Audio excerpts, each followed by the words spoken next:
महर्षि दयानंद सरस्वती जी द्वारा रचित सत्यार्थ प्रकाश का हम सभी स्वाध्याय कर रहे हैं। पिछले दिनों बताया गया था कि जब विवाह संस्कार होते हैं और विवाह संस्कार के पश्चात संतान प्राप्ति की प्रक्रिया की जाती है, तो जो विदुषी स्त्री होती हैं, समझदार स्त्री होती हैं, उन्हें तुरंत पता चल जाता है कि मेरे गर्भ में कोई आत्मा का माने आ गई। और यदि मान लो किसी को पता न भी चले तो 1 मास जब पूरा होता है तो उसे निश्चित रूप से पता हो जाता है, क्योंकि जो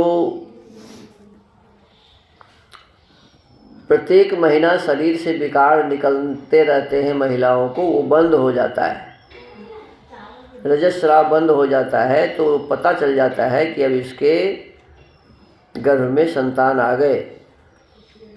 अब आगे लिखा है, जब महीने भर में रजस्वला न होने से गर्भ स्थिति का निश्चय हो जाए, तब से 1 वर्ष पर्यंत स्त्री पुरुष का समागम कभी न होना चाहिए। देखो, ये मुख्य बात है। अब वर्तमान समय में क्या होता है कि लोग इतना कामी हैं, लोगों की स्थिति ये है कि संतान गर्भ में आ जाने के पश्चात भी वासना में पड़े रहते हैं। तो कहा कि जब पता चल जाए कि मेरी धर्मपत्नी गर्भवती हो गई है, तो पति को पत्नी के साथ 1 वर्ष तक साथ नहीं रहना चाहिए।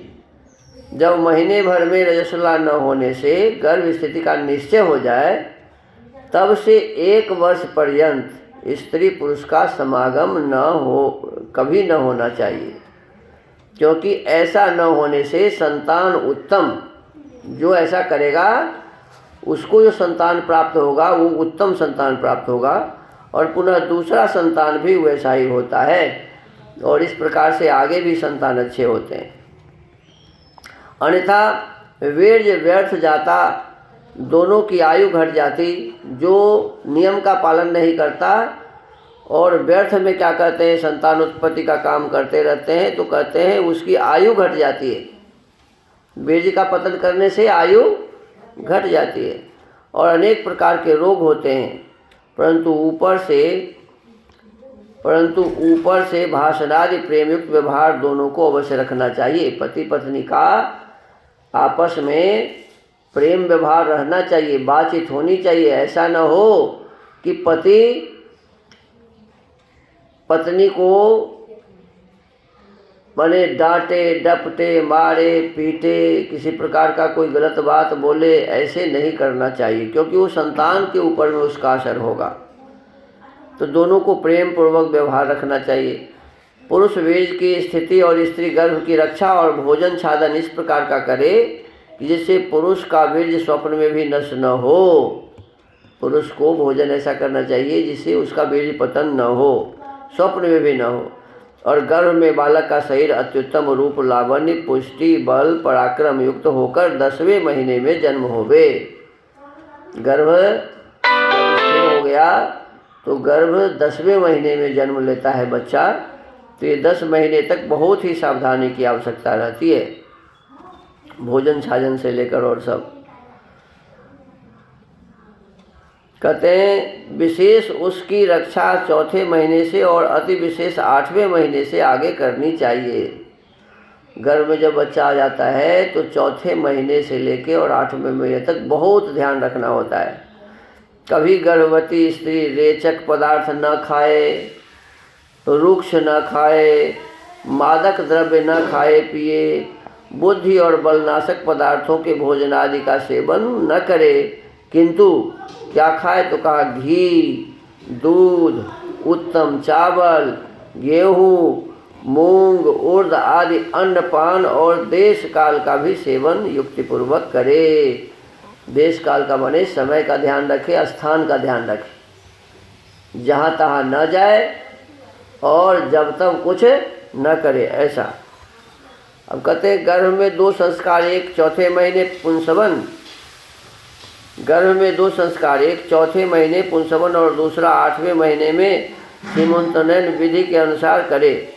जब संतान का जन्म हो तब स्त्री और लड़के कि शरीर की रक्षा बहुत सावधानी से करे, अर्थात सुंठी पाक अथवा सौभाग्य सुंठी पाक प्रथम ही बनवा रखें। देखो इसमें और संस्कार विधि में कुछ बातें, जैसे इसमें लिखा हुआ है कि पुंसवन संस्कार चौथे महीने करे और दूसरा 8वें महीने में सीमंतोन्नयन संस्कार करे। लेकिन संस्कार विधि में स्वामी दयानंद सरस्वती जी ने खुद ही लिखा है कि जब ये पता चल जाए कि संतान गर्भ में आ गए तो उसे पुंसवन संस्कार करना चाहिए, और ये दूसरे महीने में ही पुंसवन संस्कार करना चाहिए।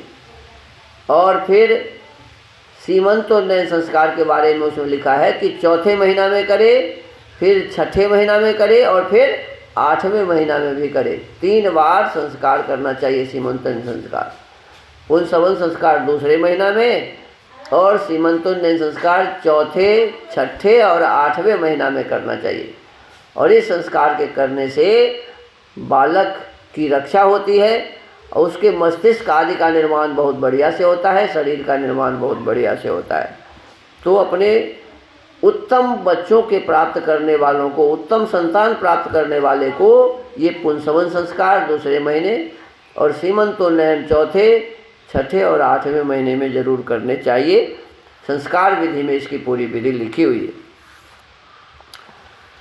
और कहा कि